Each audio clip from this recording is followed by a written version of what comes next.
Well, good afternoon. I want to welcome you to another episode of the Fireplace Show. This is a show sponsored and produced by CBC Success Group. And what we do is we try to present information about fireplaces, chimneys, gas logs, appliances, all types of hearth questions. And we base this on questions and answers that consumers need in order to make proper buying decisions. So every week on my show, I like to have a guest come on, and this week is no different. Our subject matter today is what we call in the industry the fireplace changeout. Some people call it a rip and replace, a retrofit fireplace, but we're going to talk about how do you replace fireplaces in your home that are installed into walls. So my guest today is a guy who grew up in this industry. His parents started in business in 1978. They came from IBM and started as chimney sweeps. From there, they expanded to a retail offering and a distributorship. They're distributing grills, hearth appliances, and his name is Josh Kelly. So Josh, anything you want to tell them about your background, why you're working in this business besides your parents were there, and what your present occupation is in the business? Well, other than the obvious nepotism, I run the day-to-day operations of the business. What I essentially do is put the systems in place that make us operate, as best and as efficiently as we can. Right, and I believe you're a graduate of the University of Tennessee. Would that be correct? That's correct. Because every time you call, if you get Josh's voicemail, I believe the University of Tennessee fight song plays, the school song plays on your voicemail, doesn't it? Yep, sure does. There you go. Okay, so let's start out here. We're going to talk about fireplaces that are what in the industry we call factory built, and we've got other names for them. They can be prefabs, they can be zero clearance. So Josh, let's start out. What is a factory built fireplace? Remember, we are talking to consumers today, just like would come into your showroom. Okay, so a factory built fireplace is quite essentially is a fireplace that really is made off site. Instead of the traditional fireplace that we're used to saying that's brick and block and mortar, that's literally constructed, cut, hauled, and brought there, piece by piece. A factory built is literally made in a factory on an assembly line, and then it's brought to the home and final assembly is done. Okay, so when did they start building factory built fireplaces, or what we call zero clearance? And we're going to go into that term, man. When did they come in? When did these first roll out in the United States, Josh? That'd be 1952. 1952. That's when they first rolled out. Now, they really didn't get popular then, but we've got a term that's called zero clearance. And a lot of people don't know that. But Josh, why do we call these appliances zero clearance? And are they truly zero clearance to combustible materials?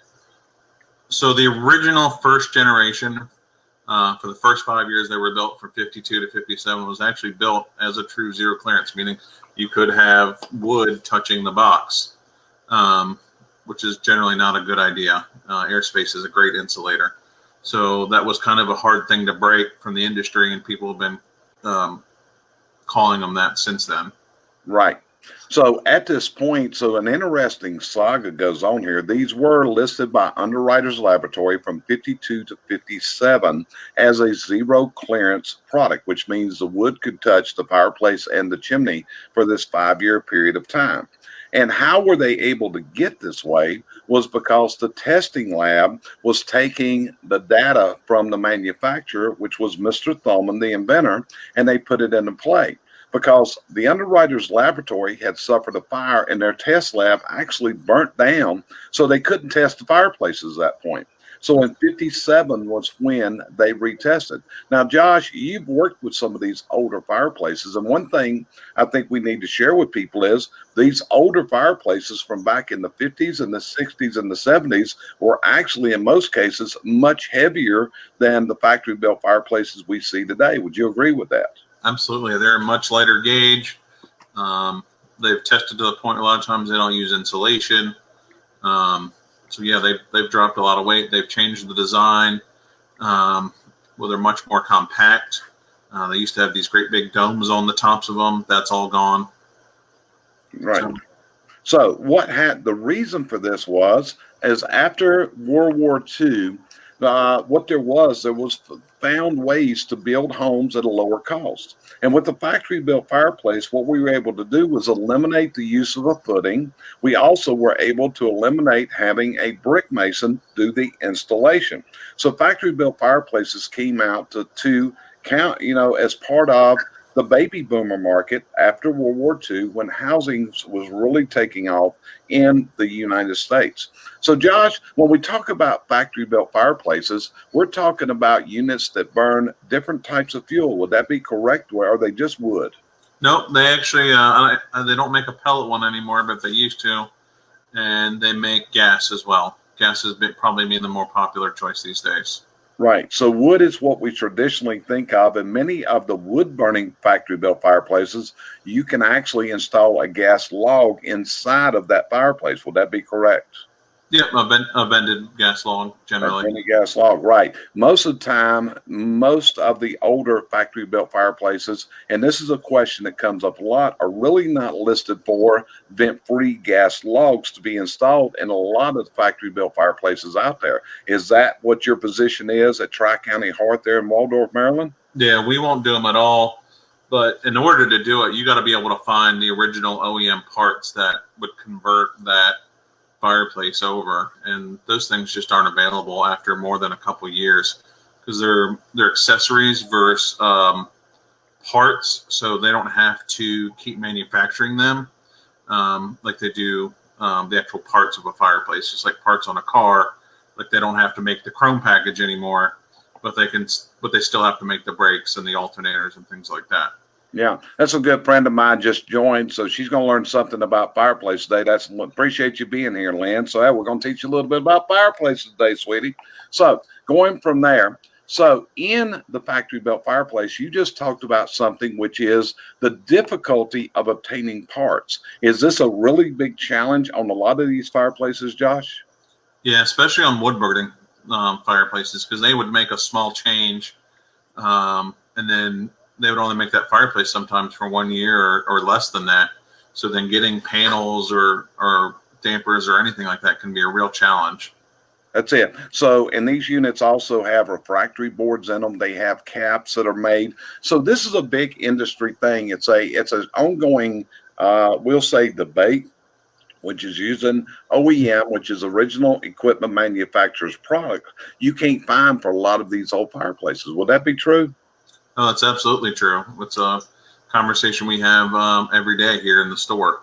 Yeah. When the factory built market first started back in the 50s, from my research, it showed that maybe we were putting fireplaces factory built in about 2-3% of new homes in the 40s and the 50s. But this has taken off. What do you think the percentage of fireplaces that are factory built are used in new construction today, Josh?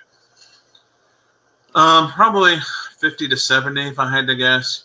Track homes, and they're usually putting in the cheapest thing they can because the builder gets a certain amount of money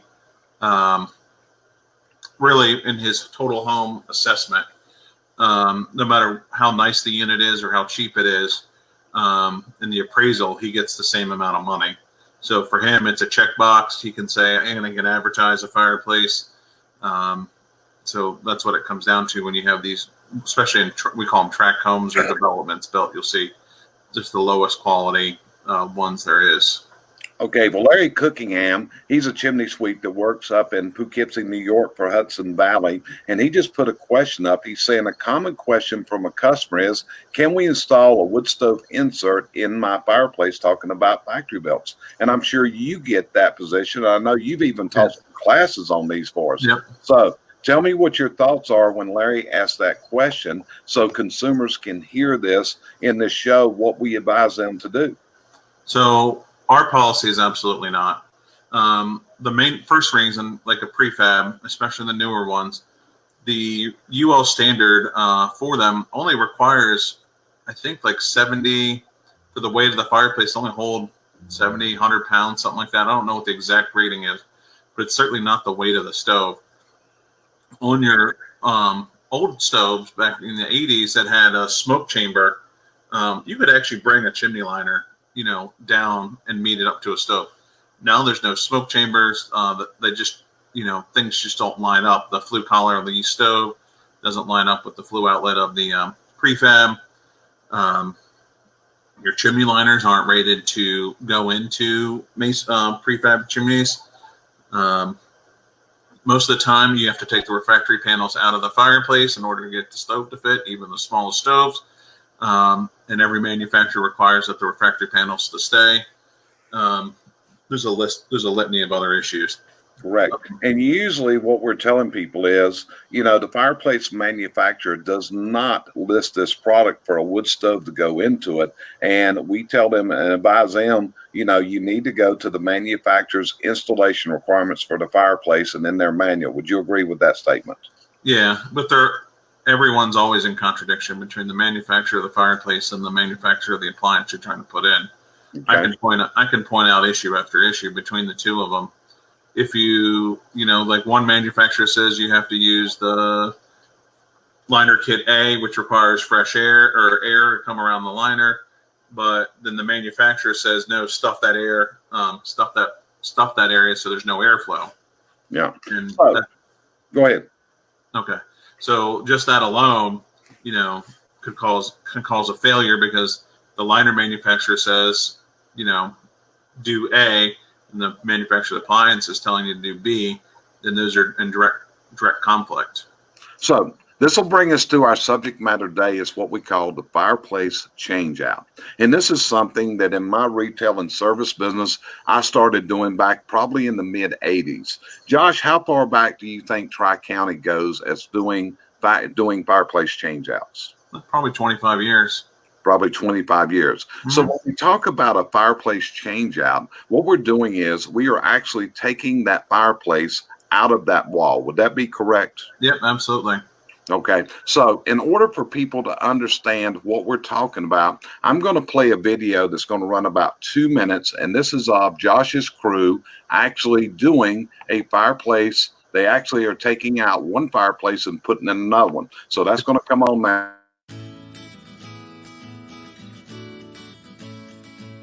This entire changeout took place in one full day.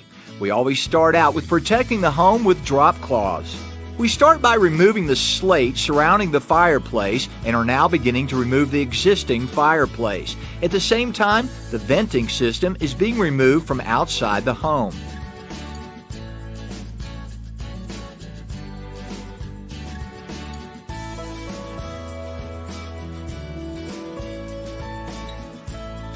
The fireplace is removed from the home, along with the remaining venting system. Now we begin our retrofit process of the installation.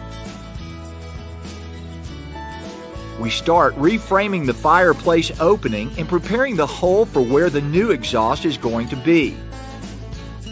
We begin insulating the fire stops and installing a vapor barrier inside the fireplace cavity. This will help with cold air infiltration into the home. A new fireplace is set into place, attached to the framing, and the venting is being installed.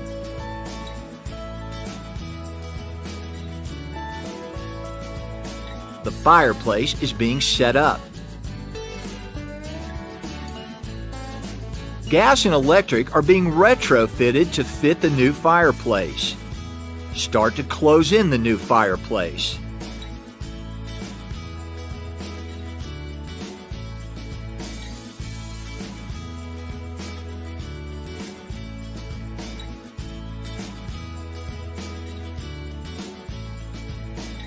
Test fire of the new unit. New slate and trim are installed and cleanup begins. The new fireplace is running and we are returning the furniture to its home. This install is complete. We removed an inefficient wood-burning fireplace and replaced it with a high-efficiency 40,000 BTU gas fireplace, complete with a realistic wood log, comfort control valve, accent lighting, and thermotactic remote with an energy-saving electronic pilot.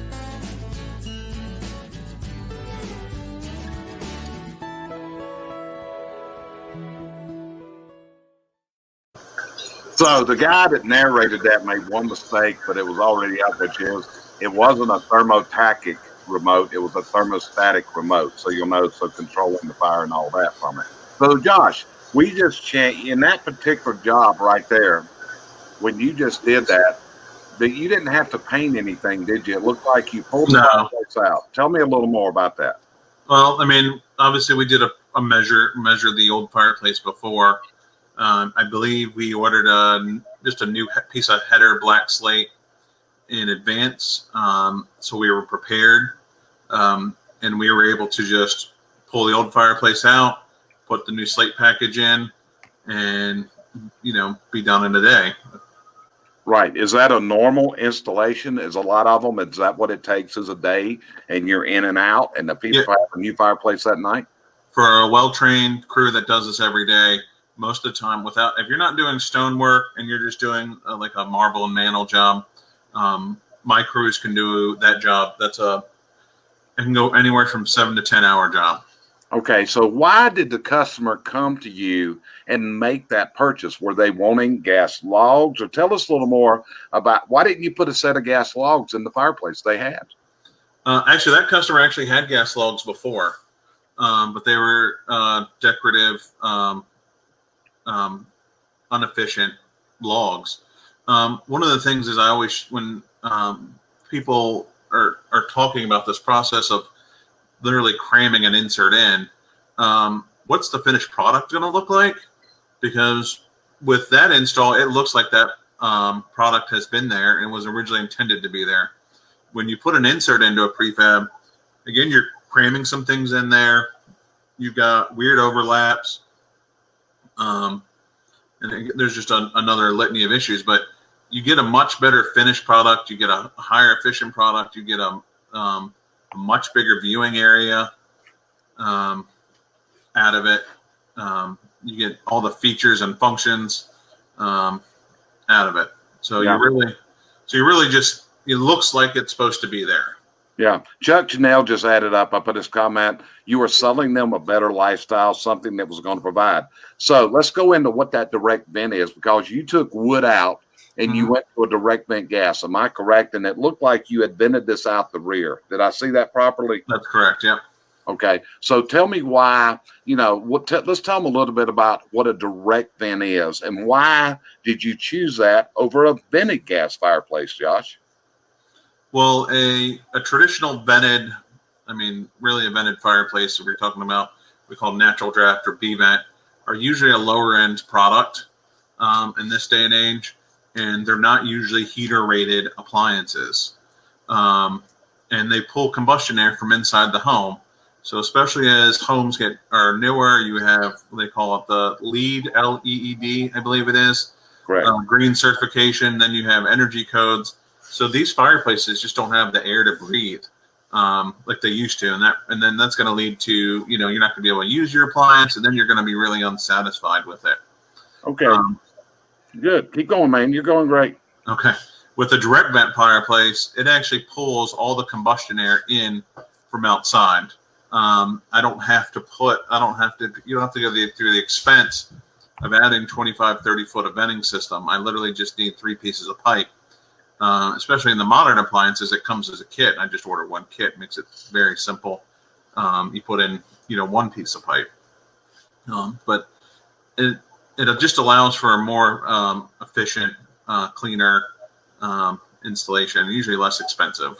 Okay, if I heard right, the narrator said that was a 40,000 BTU unit. So if somebody has a house, and that's a neat thing about a direct vent insert, like our direct vent fireplace, because I have a 40,000 BTU unit in my upstairs area. How big a home is that going to heat in the event of a power failure, Josh? Can we heat homes with these things? That one's big enough to do 2,000 square feet if you're, if it's well insulated, if your floor plan allows for it. Okay. Does it have to have a blower running to do that, Josh? And power outage, so we're still going to get the same amount of heat? You're going to lose some because you're not going to have the convection of the fan blowing air into the room, but you're still going to have, you can still live in that space. Okay. So, Josh, one of the reasons that people would change out a fireplace would be because they want to change the fuels. Would you agree? Yeah, they want to change the fuels. They're a lot of times the original was poorly installed, so there may be water leaks. We find a lot of time there's no insulation in that cavity Okay. back there a lot of times, and then it's cold and it's drafty, and people just aren't really happy with that. Right. And in the fireplace industry and the chimney service industry, one of the things that we find is that a lot of these chases, which is what it's housed in, when you see a fake chimney on the side of a house, may be made out of vinyl or it could be made out of brick or stone, but we call them chases. A lot of these leak water, Josh. So what if the chase is leaking water, what does this do to the fireplace inside of that chase? It ruins it. You start to get holes in it over time. Okay, so the water entry will actually, we find fireplaces that have outlived their useful lifespan because of water entry. Mm-hmm. Yeah, much shorter lifespan. Yeah, because one of the things that we do within our companies, is we actually train people in fireplace changeouts in our training lab up in New Cumberland, Pennsylvania, which some of your guys have been to that training before on how to do these type of things. So as you go through this, a lot of this is going to be from the fireplace may just not be meeting their criteria. Or how often, if you're in the chimney inspection world that you're into, because you run a chimney service business, how often do you find that water has caused massive issues with a factory built unit? Probably at least 30% of them, minimum. Okay. You really don't know. You don't know until you. And when we do these changeouts, at least 1 in 3 has completely rotted out chases. We'll go through and we'll find the floor of the chase is rotting out, and we're having a, additional expense to the consumer because no one could see it, that their floor is rotting out. Okay. So common questions from a consumer, and they probably ask you this. Well, I've already got a chimney inside my chase. Can you use the same chimney with this new fireplace, Josh? No, that's never the case. When these fireplaces are built, they build their own chimney systems solely for these fireplaces. So we always use the analogy in our shop, you can't put forward brakes on a Chevy truck. It's the same thing. You can't use that. This is not a universal chimney. It's one size fits one. That's it. So you are having to replace the venting system as well. Right. And that's one of the biggest things. And that's why if you're considering doing this, you really got to seek out an expert, to be honest with you. You're not going to find somebody. Are you going to find somebody at a big box store like a Lowe's or a Home Depot, Josh, that can help a consumer spec out this new fireplace? No, it takes a year of training almost for someone to point out all the little things, having been through all the little things, we call them tuition, all the painful learning experiences, to really understand what's going to happen each and single every time. Got you covered. Julie Dent said that was a great analogy you just using that right there. So as we go into this, Josh, again, if you were going to take someone today and they came to work for you today and training them to do this type of work to change out and understanding fireplaces and venting systems and everything that we involve in, how long would it take you to train that person, Josh? Takes about 2 years. Takes about 2 years. So how do you train them? Well, it's a lot of read manuals, manual. I'm always telling the guys, read the manual. We also do NFI training. We're going to that again right now. So it helps the installer best understand the manual, things like that. But the guys have to be able to understand carpentry, gas. We have to get them gas certified. They have to do carpentry. They have to be able to change out an electric outlet, do siding work. There's a lot of little skills that they need in order to properly do that one, just to be able to send one crew out there. Yeah. Aaron, I appreciate your thoughts and your good wishes there. It really means a lot to me, and I'm really happy to be out doing this as quick as I am after what I've been through. So thanks for your thoughts there. Julie Dent just put up, you got to read and read and read and read. So We also have some certifications out there in the industry. So where would you tell people to be looking at certifications of installers to come out and do this, Josh? So the main one is for us is NFI, the National Fireplace Institute. They have what they call a core certification, which is mandatory for anybody, for me, because it all talks about the things that I just said. Read a manual, read a manual, read a manual, and read the clearances, because safety is the number one aspect of what we do. I tell them on day one, there's a lot of things I can forgive, but if you're going to risk burning someone's house down, you'll be out the door faster than you can even think about it.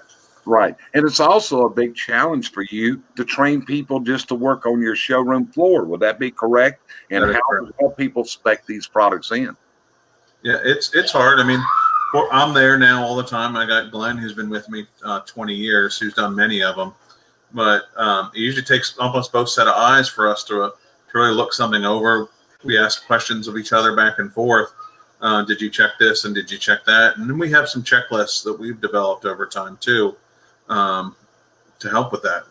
Okay. Another common question is, many of these, we talked earlier about the chase, and the chase is we're going to call it the fake chimney, or the housing on the outside of the house where you don't see the pipe in the fireplace. It may be made out of vinyl. It could be made out of wood. It could be made out of stone or brick.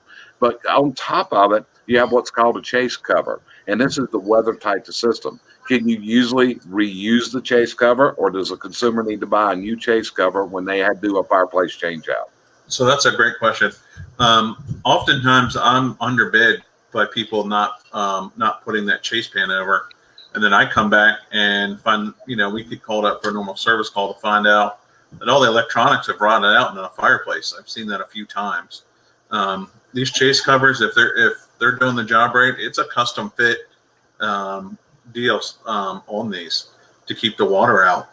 It's literally something. It's several $100s to get a good one done, but they come with a lifetime warranty. They're custom fit. They're not going to fail you.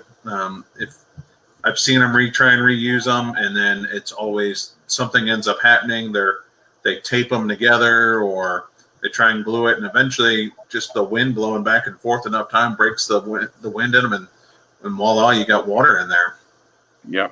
So what would be some of the things, if we got a consumer that's listening to us and now we have piqued their interest and they were going to come into your showroom, what could they bring you in the showroom that would help you spec out the new fireplace for them, Josh?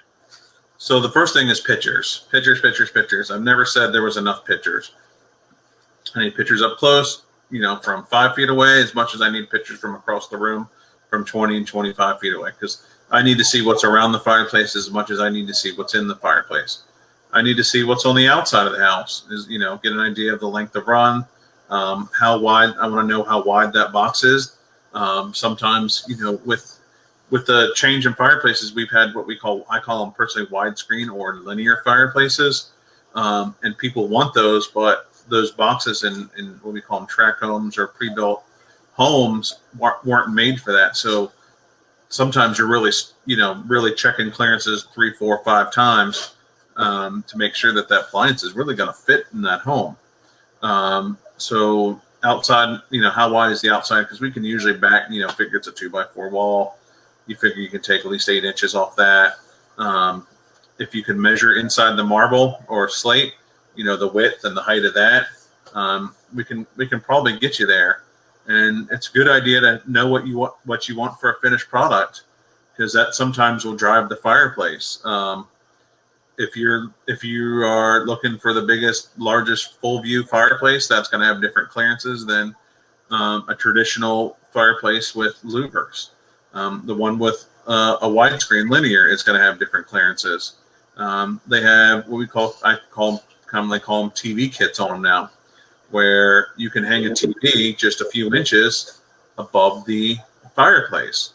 So those are all kind of things and what your overall goal is, and think just beyond getting the fireplace in, but think down the road 2-3 years, because once we've got everything ripped out, it's pretty easy to start over at that point. Right. So another thing would be, how do you get them to let you know what they visualize? Because there's a lot of different looks. This could be a totally different look in the fireplace, correct? Yep. So that's usually the first question I ask. I said, well, a lot of people, and believe it or not, they love their existing mantle and marble, and that kind of surprises me. But that's if that's their goal, then that usually limits them to 2-3 fireplaces in my shop. And I say, hey, do you want A, B, or C? Here's the deciding factors. Of course, we have like 16 fireplaces burning, I think, right now. So we're able to walk them through, show them, and be like, okay, do you like this or this? This one has LED lighting. This one has halogen lighting. What are your deciding factors? What are your goals? I know a lot of times people just want an update because it's the only appliance in the house that hasn't been updated. They've already bought HVAC systems, dishwashers, refrigerators. So it's the last appliance to get upgraded. So sometimes they just want the new bells and whistles. Sometimes they're cold because it was a very low heat output unit, and now they're getting older and they're getting less tolerant to the cold, and they want more heat. Yeah. So those are your factors that we walk through. Is what is your goal with this? Right. So if someone brings you pictures of their existing fireplace from inside the home, and the dimensions of the mantle, the distance between what we call the legs coming down and the bottom of the mantle, the header of the mantle, that kind of stuff like that, bringing you those pictures and those dimensions, and then walking outside, taking a picture of the chase, taking a picture towards the top. They really don't need to go on the roof. But if they would measure how far that chase sticks out of the wall, does that help you spec it in, Josh? Yeah, I can get you, for the most part, we can get you within probably $500 on the spot in the showroom if we know what your goals are, that sort of thing. Yeah. If you need stone work or something like that, we'll want to come out there. There's a lot of little things that go into stone, like how far are you walking from each cut, how big, how tall is the ceiling, things like that. So, but if you just want to keep your existing mantle and marble, I can pretty much get you within even less than $500, 100 or 2 usually. How hard is it not to break that marble or slate, Josh? We have a disclaimer on that. The guys, it's been a while since they broke one, but it's, my neighbors are a perfect example. They're getting a new fireplace for me, and Felicia goes, it's been broke since the day we moved in. So, and sometimes, marble's a natural product. You get a vein in it, and, the installer went to town with liquid nails. Like, you don't know what it's going to take to pull that off. They're pretty gentle. They take, they use taping knives and things like that to get behind it. But I don't know what they installed it to. I don't know if it's on plywood versus drywall. That's another scenario where it's even a stronger bond than versus drywall. Yeah. Well, as you know, my son does installation and changeouts. He's been doing it for years. And he called me one day, Josh, because he had a house that was only about 3 years old. And he was doing a change out because they had put B-vent fireplaces in, and because of a pressure issue, they didn't work, and he was putting in direct vent fireplaces. Well, when he opened the wall up and pulled the fireplaces out, they had a water leak, and it actually rotted out the OSB board under the fireplace. How much often do you find rot inside of those chases like that? Yeah, that's what I was referring to when you were talking about changing the chase pan out earlier. It's 1 in 3 that we find that kind of rot in there. Do you find many violations of manufacturer's installation instructions when you're doing the tear out? Is there Romex wire, which is electrical wire, touching the pipe sometime, or the fireplaces, or you find debris on top of the fireplaces? So we will find some debris. One of the biggest ones is the missing of fire stops that we see in this area. That's the biggest one, is that fire stops just seem to be, they were never put in. Okay. So let's tell people what is a fire stop. Remember, we're talking to consumers, so tell them what a missing fire stop is and what that could result in, Josh. So it's nothing more than basically a flame retardant. And believe it or not, doesn't have to be non-combustible. Usually they're plywood with we call them like a thimble or something around it just to kind of space it off the wood. But in the event that there's a fire, your chase makes for a great funnel in the event of a fire. And the idea is to cut that funnel in half and give you an extra 5-10 minutes to get out of the house, and is what you're hoping for. Because otherwise you got a great big cylinder, 25, 30 foot tall, full of combustibles, that's just going to take off. So the idea is just to slow that down and not give it kind of that rocket engine in there. In today's world, don't a lot of codes and standards, are they calling that, is that fire blocking in the IRC today, which is International Residential Code? Yeah, probably. Okay, so you may see it as called as fire stopping or fire blocking, but what it is to keep it from becoming its own chimney where the fire can just go straight up and can cause, mind you, a lot of problems. So Josh, let's tell everybody how to find you if they're in the Waldorf, Maryland area and they're listening. How do they find your showroom and what's your website and all that kind of stuff? So our website is www.heatwithfire.com. And we're obviously in Waldorf, Maryland, just a quarter mile north of Walmart on the back road behind Walmart, 2-story building, red and black awnings. Yeah. And y'all been, and I'm repeating again, your mom and dad started this business, was it 1978? Am I correct in that? Yeah. And it was for Xerox, not IBM. They were working. Oh, I'm sorry. I said IBM. I should have said Xerox. That's correct. So anyway, so you basically were raised up in this business, probably had no idea when you were growing up that you were going to be working in here and running this business one day. You actually didn't have, that wasn't your primary decision coming out of college, was it? No, I was going to be a big time accountant, but turns out I don't like sitting on a desk all day. I don't think, and numbers, you don't really like numbers that much either, do you? Oh, numbers are fine. They're easy. It's just, I just don't want to, I have a touch ADD, probably a little bit more than that. So repetitive tasks are difficult for me. Yeah. Okay. Well, brother, I appreciate you joining me today on here. I think we've shared some great information on here. And so you were, Josh, one thing, let me bring this up. Next week, I have a guest that's going to be on here, and he's going to be talking about pressure issues with fireplaces and performance and blower door testing. He's BPI certified. So how big a challenge is that today? Because this is actually the reason why some people have to change out a fireplace to direct vent. Is pressure issues a problem for fireplace operation in today's world? It's becoming more and more. That's why, when our guys go through training, about the amount of air an open fireplace uses versus like a wood stove. It's more than, I think it's at least 10 times as much air, if not closer to 20, somewhere in there. So the amount of makeup air you have to have for a wood stove versus a fireplace is tremendously different. And that's a good way to solve your draft issues. Right. One of the reasons why you do direct vent, why direct vent is such a popular option, is because then you don't have to worry about house pressurization issues, because the unit is sealed. It is a sealed combustion unit. So you don't have to worry about those things. That's it. Well, brother, I appreciate your assistance today. And like I said, join us next week, next Tuesday. My guest will be Jim Ray from West Texas Venting and Chimney Solutions. And he is a BPI certified blower door test technician. We're going to be talking about where pressures affect your fireplace and why you may need to be looking at converting to a direct vent. So, Josh, appreciate you being here. Anything you want to add before we end this today? No, sir. Thank you. Hey, appreciate it, brother. And with that, Josh and Jerry, we're